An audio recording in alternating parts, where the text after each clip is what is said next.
என்ன எலவுடா இதுன்னு யோசிக்க வச்ச கூலி படத்தோட சில வஸ்டான லாஜிக் மிஸ்டேக்ஸை இந்த வீடியோல பார்க்கலாம். முதலாவதா, படத்துல ரஜினி 3 பொண்ணுங்கள்ல தன்னோட பொண்ணு எதுன்னு தெரிஞ்சுக்க என்னெல்லாமோ ட்ரை பண்ணுவாரு.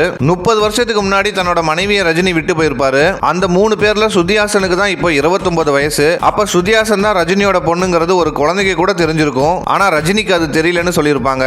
ரெண்டாவதா, பிளாஷ்பேக்ல வந்த நாகார்ஜுனாவுக்கு ஒரு 16 வயசு தான் இருக்கும். ஆனா 30 வருஷத்துக்கு அப்புறமா ரஜினி பொண்ணு வயசுலயே நாகார்ஜுனாக்கு ஒரு பையன் இருப்பான். இதெல்லாம் என்ன லாஜிக்ல எழுதுனாங்கன்னு யாருக்குமே தெரியல. மூணாவதா, அந்த எலக்ட்ரிக் சேரை சத்யராஜ் தவிர வேற யாருக்கும் ஆப்ரேட் பண்ண தெரியாதுன்னு சொல்லியிருப்பாங்க. ஆனா செகண்ட் ஹாஃப்ல சோபினோட பொண்டாட்டி சர்வ சாதாரணமா அதை ஆப்ரேட் பண்ணி சார்லியை கொல்லுவாங்க.